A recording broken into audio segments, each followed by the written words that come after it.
the General Practice podcast from Ockham Healthcare, supporting innovation in general practice. Welcome to the General Practice podcast. This episode is brought to you in partnership with Practice Index. In this episode, we chat about why appraisals matter for everyone in the general practice team, how they support your wider organisational goals, and how they give staff clear, meaningful development targets. With Appraisals Manager in the Practice Index Hub, you can easily schedule, track and monitor goals all in one place. To see how it works, take a look at the HR package in the Hub. Book a demo at practiceindex.co.uk. Welcome to the podcast, and today I'm joined by Robyn Clark and Claire Houston from Practice Index, and we are talking about appraisals today because some people think about this period as appraisal season, and we'll get into whether that is or isn't a thing. But before we do, Claire, so Practice Index, what tools have you got available to help people who are doing appraisals right now? So within the HR package, we've got an appraisal manager. So essentially you can manage the complete appraisal cycle. You can pull through information from your old appraisals automatically. You can set your meetings, which works then with rotas and with the calendar. So you can see exactly what's going on. It's really quite clever. And we've got some really interesting developments coming in the not too distant future. So that's one to keep an eye on. Perfect. So Robyn, does this idea of having an appraisal season resonate with you, something that harks back to when you had to do appraisals as part of QOF? Appraisals hasn't been in QOF since I've been a practice manager. So it's been a while, I think. Appraisal season is something I have heard of, though. And I think that sometimes people do think, oh, well, I'm just going to get them all done around the same time because then I'm in the zone, I'm flowing the conversation, it's easy to do. Personally, I try to spread them out throughout the year. And that I tend to do based on sort of when somebody starts, then once their probation review is done, I'll do their appraisal a year after the probation review or on the anniversary of their start date, just so that you can kind of spread it out a bit more across the year. But either way is fine, kind of whatever works for you. The main thing is just ensuring that you get them done, that they're good quality, that you enjoy doing them as well, and that the appraisee also enjoys the process. I guess that's easier to do when there's good things to say, as opposed to when there's not, right? Yeah, I mean, an appraisal should never be a kind of poor performance meeting. There shouldn't be any surprises in appraisal. So you shouldn't be sort of holding on to, oh, this person did this thing really badly and I'm just going to bring it up at their appraisal in like 2 months' time. You know, if you find something is not working well and there's something you want to discuss, you need to discuss it as soon as you're aware of it. So the actual focus of the appraisal needs to be a review of the previous 12 months overall performance. It needs to have some feedback element to it from, other staff. If you're a senior manager, then really you should have like a 360 feedback in that as well. And it also should give the appraisee the opportunity to feedback on how they think they've been doing. And then you can collectively set some objectives and some expectations going forward.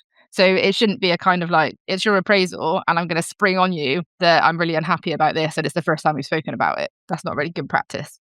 Would you still do it once a year, though? You'd have this as the formal appraisal. Or would you have like regular meetings that you go on and that just one of those you'll call the appraisal?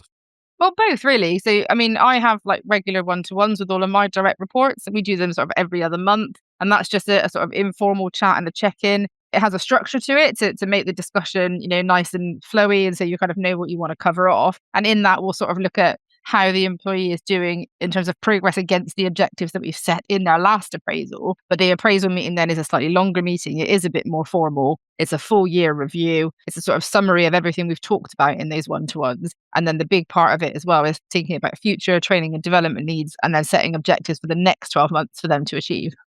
Does that resonate with you, Claire? Is that how you approach appraisals?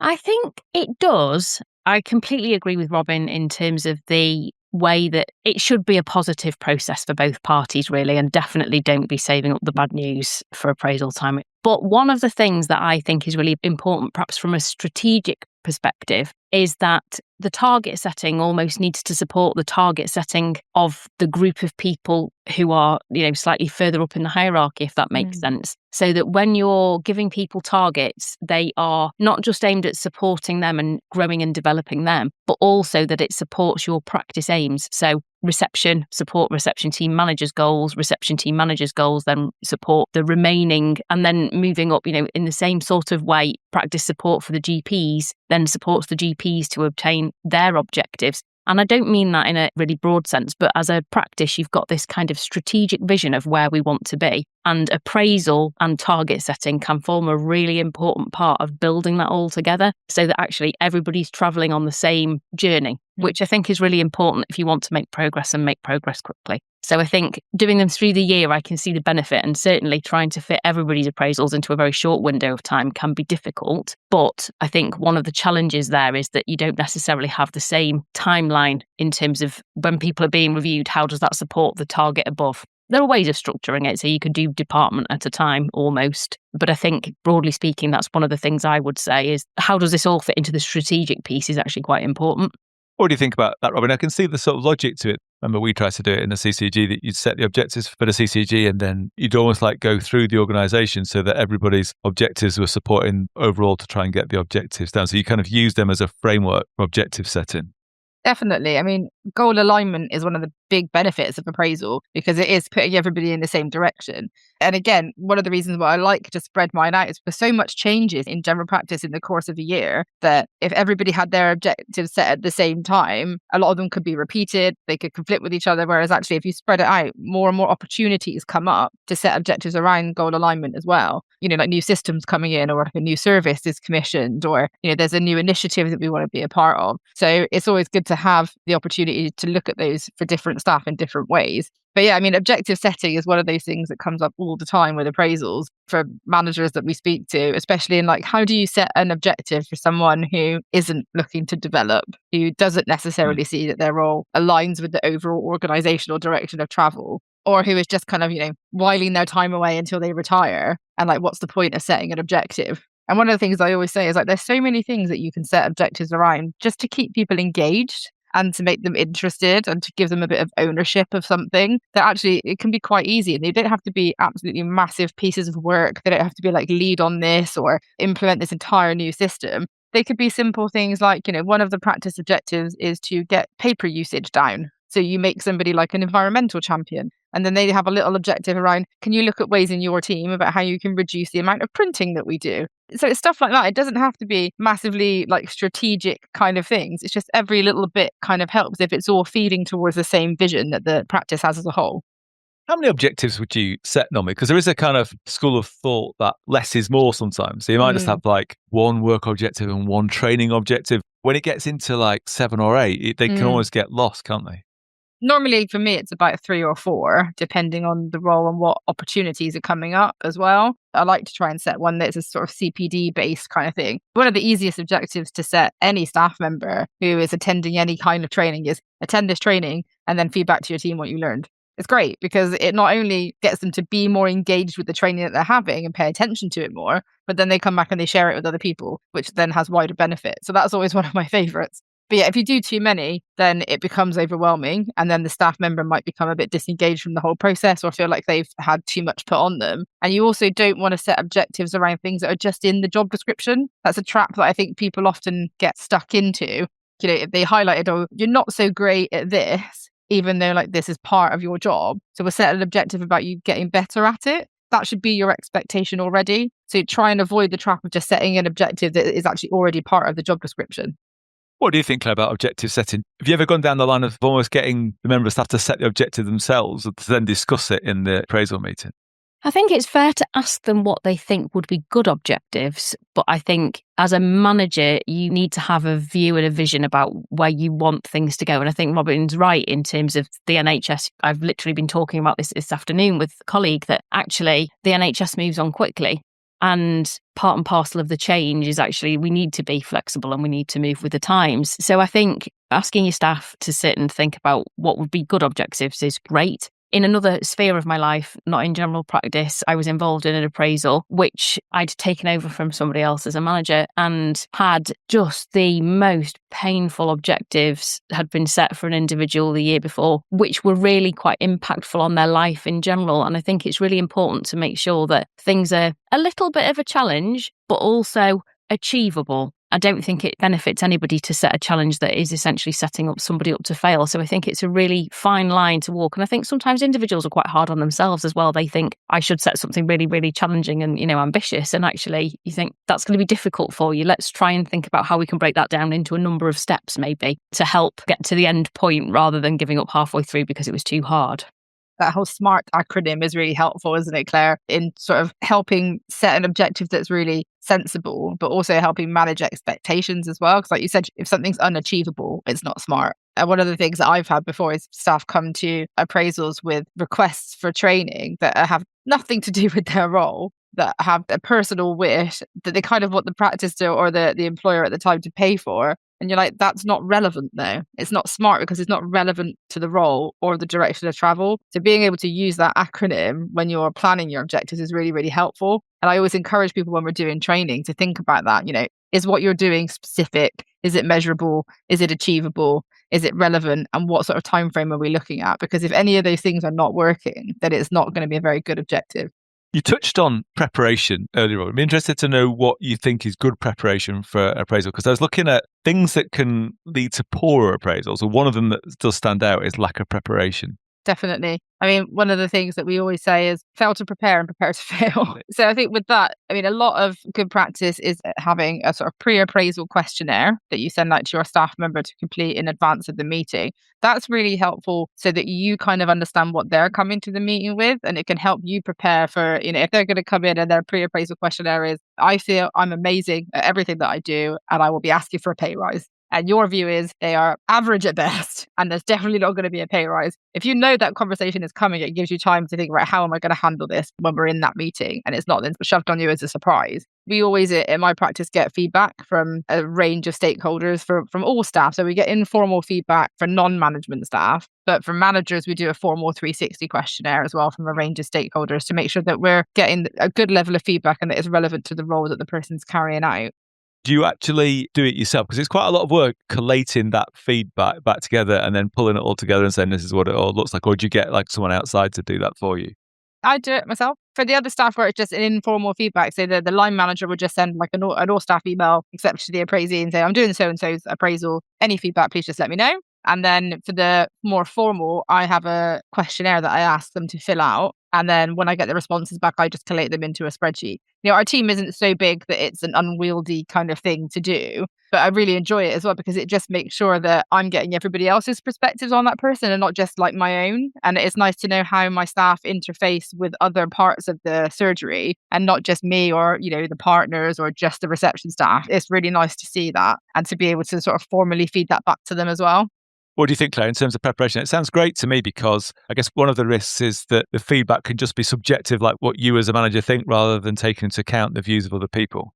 I absolutely agree. I think the thing is, everybody is an individual and the way that they interact with other people in the business will be individual. People have different relationships, different experiences. In particular, when you've got a wide ranging and varied role, it can be quite interesting, the dynamics sometimes that come out of it. And I think, the preparation point is equally valid. As a manager, you've got the responsibility to prepare properly, but actually it's your staff, it's their one opportunity to say, this is how I see things this year. I think things have gone well, or I don't think things have gone well. And this has been difficult, but this has been great. So there's a responsibility on staff as well. I think sometimes they kind of want to put the least effort into filling in a form as they possibly can. But actually, it really helps build a picture of how they see things and how things are and how things feel for people. If what comes back in terms of the forms can be really quite enlightening at times. As I say, in particular, if you've got feedback that is either general or specific, that you can say, well, actually, there's a bit of a pattern or a trend here. Does that trend go across people, across departments, across years?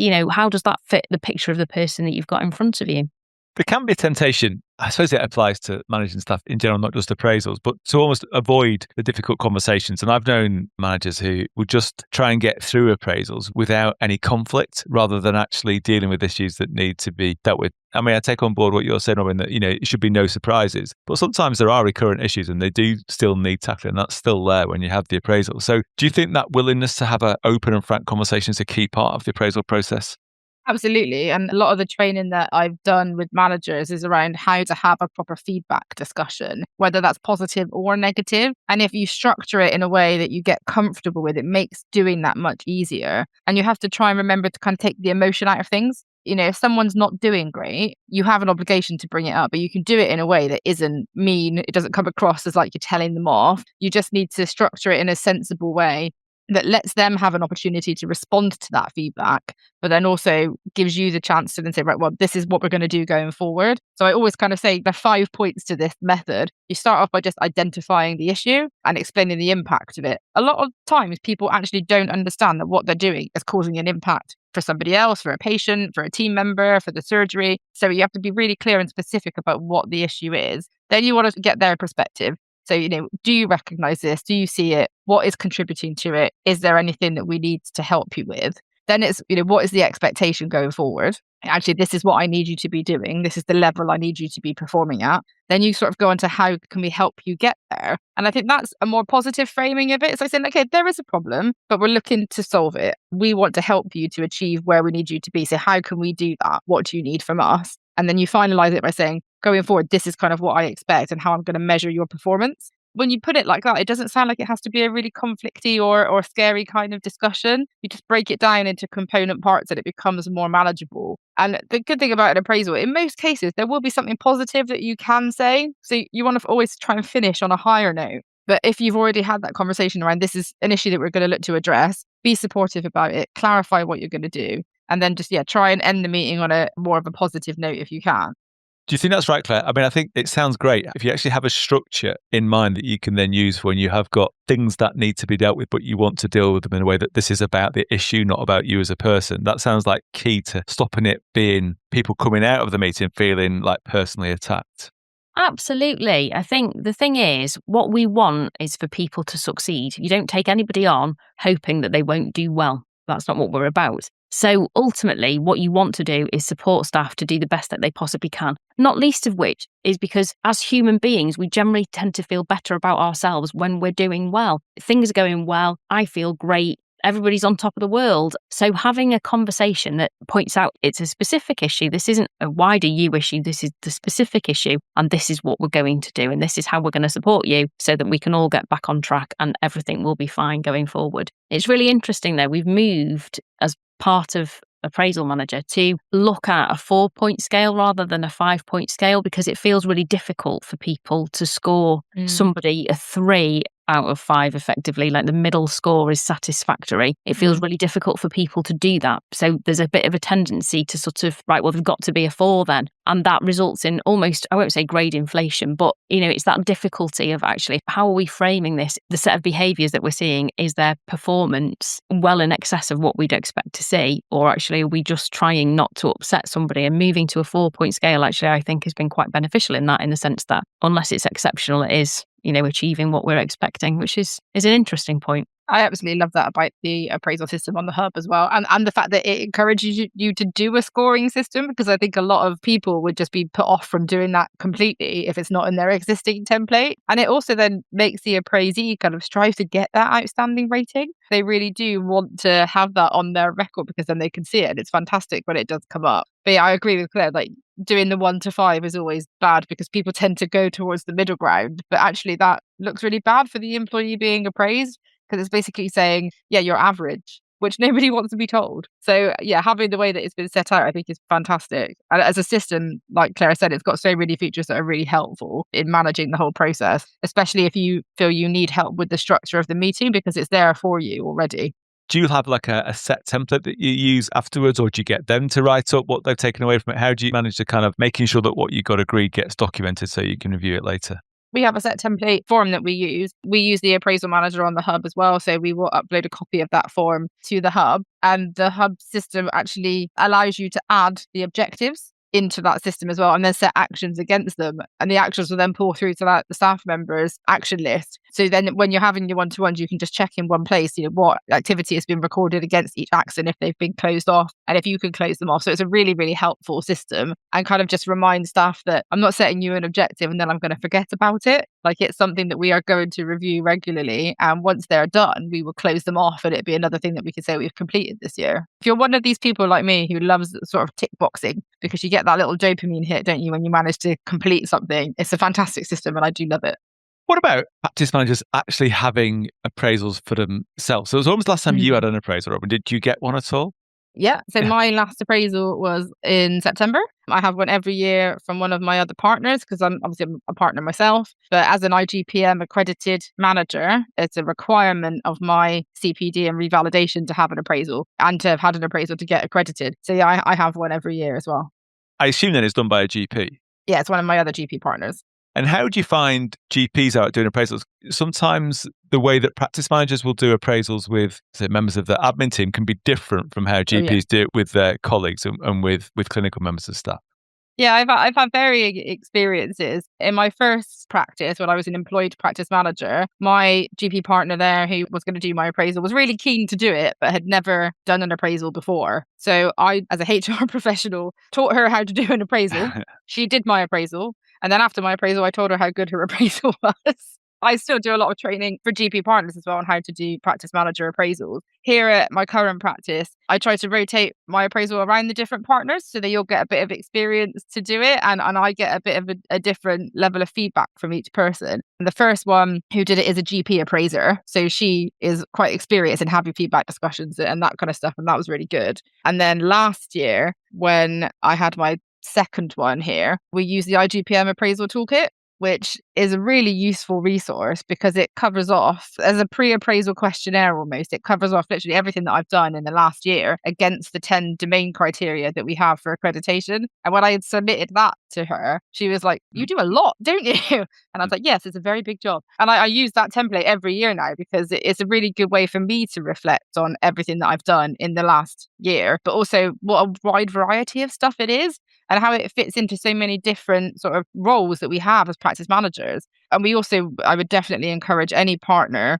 who is nervous about doing a practice manager appraisal to use that toolkit because it's designed for the appraiser. It gives them guidance on how to have a good appraisal meeting, what kind of things to expect. And then when the practice manager fills that out in advance, you get to see the breadth of their role and everything that they've done. But then it also encourages you to think about their future development and what objectives you want to set them that will align with the business needs as well for the next 12 months. So I guess for the practice manager, then if they're being appraised by the GP partner, get them to use that structure themselves, because they might not, they're not going to know it's there, are they? So if you're an IGPM member, you'll get sent a copy of it when you join. It's definitely something to open up and have a look at. It should be in your welcome email. If you haven't got a copy, just email the office for one because it's really helpful to be able to then present that to your appraiser and say, look, this is for you. I've completed it in advance of our meeting. So you kind of have an idea of everything that I've done in the last year. And if you've got any questions, just kind of let me know. The feedback that we've had from members who've used it have just said it's made the meeting so much easier and more constructive. And most of them have all commented on how their GP partner has gone, "Oh my God, I didn't realize that you do so much." And this is a really, really big job. So it's really nice to kind of get that validation through it. But sadly, one thing we also know is that the practice manager appraisal is the one that's often the most missing from all the staff. Have you any thoughts, Claire, on practice managers themselves being appraised? I think it's actually really challenging in some ways because it's the one role in the business where nobody else does the same job. The partners all have, a standard in terms of the partnership and in terms of whether GP partners, they're all GPs. So there's a level of common understanding about what the job involves. GP partners are GPs, so they equally understand what salaried GPs do. If you've got nurse managers, they understand what the nurses do because they've done that role. Often your practice manager will have done something in the admin sphere. And actually practice management is a really one on its own sort of a job, not least of which because of the breadth of different things you have to sort of get your head around. So I do think it's a real challenge actually to try and appraise a practice manager without that sort of framework, just because it is such a wide-ranging role and nobody else in the practice really does it. Fantastic. Well, that's been a really helpful conversation. Claire, just remind us, so people who want to access the Practice Index tools on appraisals, where do they find them?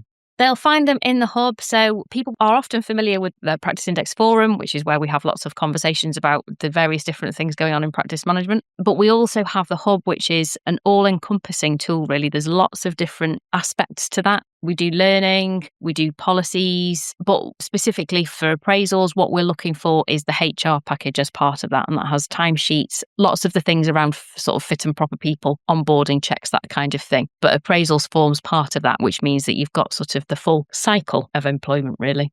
Fantastic. Well, thanks both. Really helpful. Take care, guys. Thanks.